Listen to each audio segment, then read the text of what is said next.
హిందువులకు భక్తి చాలా ఎక్కువ బ్రదర్. నేను చెప్తున్నాను, ప్రపంచంలో ఏ మతానికి సంబంధించిన విశ్వాసులకు లేనంత భక్తి హిందువులకు ఉంటుంది.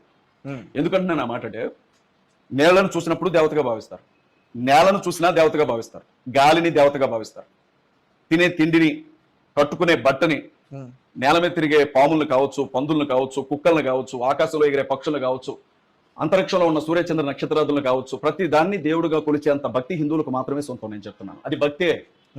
నువ్వు మూఢ భక్తను లేకపోతే ఇంకొక భక్తను, నీకు సంబంధం లేని విషయం అది.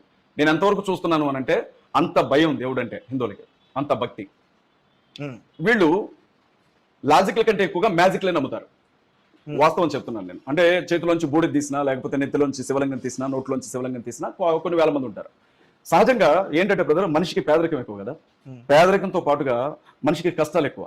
రెండవది చావంటే భయం ఎక్కువ. చచ్చిపోతారో బాబు అంటే విపరీతమైన భయం, ప్రాణం పోతుందేమోనన్న భయం. ఇంట్లో కొంచెం బాగోలేకపోయినా, పిల్లగాళ్ళకి ఏదైనా అయిపోయినా, ఆర్థికంగా ఏదైనా ఇబ్బంది వచ్చినా, నా ఇంటికి ఏదన్నా కీడు చేశారా, ఏమైనా చేతపడి చేశారా అని ఆలోచించే మైండ్ సెట్. అలాంటి మనుషులే కేవలం యేసుక్రీస్తుని నమ్ముకుంటే ఇవన్నీ పోతాయన్న ఫీలింగ్తో వచ్చేవాళ్ళు చాలా మంది ఉన్నారు. మాలో కూడా దిక్కుమాలిన బోధకులు ఎంతో మంది తయారయ్యారు. మా వాళ్ళు ఏం చెప్తున్నారంటే, నీకు కష్టం ఉందా నువ్వు వచ్చేయి, నీకు ఇబ్బందులు ఉన్నావా నువ్వు వచ్చేయి, నీకు శ్రమ కలిగిందా నువ్వు వచ్చేయి, నువ్వు అప్పులో ఉన్నావా నువ్వు వచ్చేయి, నీకు రోగం వచ్చిందా నువ్వు వచ్చేయి, నీకు ఇంకా పిల్లలు పుట్టలేదా నువ్వు వచ్చేసాయి, నువ్వు రా, ముందు రా, నువ్వు నా దగ్గరికి వచ్చేస్తా, నీకు అన్ని జరిగిపోతాయి అంతే అని చెప్పడం మొదలుపెట్టారు మా వాళ్ళు. చెప్పిన తర్వాత మరి ఎక్కడున్నా మేలు జరగడమే కదా కావాల్సింది, ఇంతకాలం ఇందులో ఉన్నాం, అందులోకి వెళ్తానే మేలు జరిగిద్దామని వచ్చిన వాళ్ళని వీళ్ళ పేదరికం కావచ్చు, వీళ్ళ నిరక్షరాస్యత కావచ్చు, వీళ్ళల్లో ఉన్నటువంటి భయం కావచ్చు, వీళ్ళ అవసరాలని క్యాష్ చేసుకుంటున్నారు మా వాళ్ళు కొంతమంది. అదిగో అందులో నుంచే మోసం పుట్టింది కదా. వాడికి నిజంగా క్రీస్తు అంటే ప్రేమ ఉండదు. మీకు ఒక విషయం చెప్తాను, ఈ హైదరాబాద్ లో కొన్ని వేల మంది సంఘం ఉండే పాస్టర్స్ ఉన్నారు. నిజంగా చెప్తున్నాను, నరకానికి ఎవరైనా వెళ్ళాలంటే ముందు ఆ పాస్టర్సే వెళ్తారు. ఎందుకంటే బైబిల్లో ఉన్నటువంటి విషయాలు మాట్లాడే వాటికి కానీ వీళ్ళు ప్రవర్తించే తీరికి కానీ అసలు పొంతన ఉండదు, సంబంధం ఉండదు. బైబిల్లో ఏదైతే ఉంటుందో, ఏదైతే ఇక్కడ నేను నిలబడి చెప్తున్నానో, దీనికి నా ప్రైవేట్ లైఫ్ కి అసలు పోలికే ఉండదు. జస్ట్ ఏం చేస్తానంటే, నేను నీకు ఏ కష్టం ఉన్నా నేనున్నాను అని చెప్తాను. నువ్వు నా దగ్గరకు వచ్చిన తర్వాత నీ దగ్గరికి ఏం మిగలదు, మొత్తం నా దగ్గరే ఉంటుంది. మళ్ళీ వెనక్కి వెళ్ళిపోవడమే, నువ్వు అన్ని కూడా సర్దుకొని. నామకార్థ క్రైస్తవ్యం అంటాం. అంటే పునాది లేకుండా, అసలు క్రీస్తు ఎవరో తెలియకుండా, కేవలం ఏదో మేలు జరిగింది, అద్భుతాలు జరుగుతాయి, స్వస్థతలు జరుగుతాయని చెప్పి మందిరంలోకి వచ్చి కూర్చున్న ప్రతి ఒక్కటి వాళ్ళని క్రైస్తవుని అనుకుంటున్నాడు. అలాంటి మందల్ని బలి చేసుకునే కొన్ని తోడేళ్లు మా చర్చిల్లోనే పాస్టర్లుగా తిరుగుతూ ఉన్నాయి. వాళ్ళు చేసేవే ఇవన్నీ కూడా. దేవుడు అంటే భయం ఉండదు వాళ్ళకి, ఏ దేవుడన్నా భయం ఉండదు బ్రదర్. క్రీస్తన్న భయం ఉండదు, రాముడన్న భయం ఉండదు, అల్లా అన్న భయం ఉండదు, జస్ట్ సంపాదించుకోవాలంటే. అలా వచ్చిన వాడికి ఒకే చోటకి కొన్ని వందల మంది ఆడపిల్లలు వచ్చి కనబడతా ఉంటే వాడు ప్రాణం ఎందుకు ఆగింది, వాడు ఆగడు కదా. చర్చిలో ఉంటాడు తప్ప వాడి జీవితం ఏం మారదు. బలిపీఠం దగ్గర నిలబడతాడు.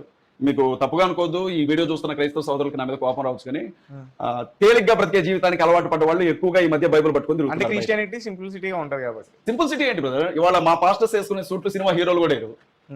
ఒక్కొక్క పాస్టర్ ఒంటి మీద సూట్ వేసుకొని బయటకు వెళ్తే, సారీ ఏమనుకోదు, మరి నువ్వు కూడా వేసుకొచ్చావు కదా అని అడగొద్దు బ్రదర్.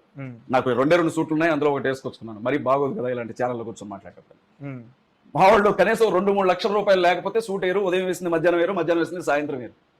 మీకు చిన్న విషయం చెప్తాను వినండి. వాళ్ళ ఏదైతే అదైంది, ఖమ్మంలో 2000 రూపాయల నోట్లు రద్దు చేశారు, మీకు ఐడియా ఉంది కదా.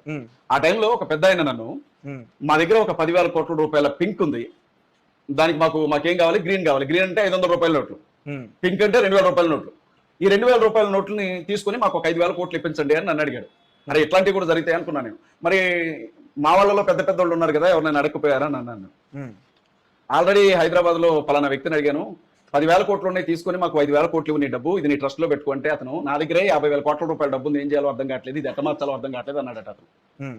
ఇవాళ నిజంగా చెప్తున్నాను కదా, నేను హిందుత్వంలో జరిగే మోసం కంటే, ఇస్లాంలో జరిగే మోసం కంటే, క్రిస్టియానిటీలో పాస్టర్ల చేతుల్లో, పాస్టర్లు అని చెప్పుకుంటున్నటువంటి వ్యక్తుల చేతుల్లో మోసపోతున్న వారి సంఖ్య చాలా ఎక్కువ ఉంది.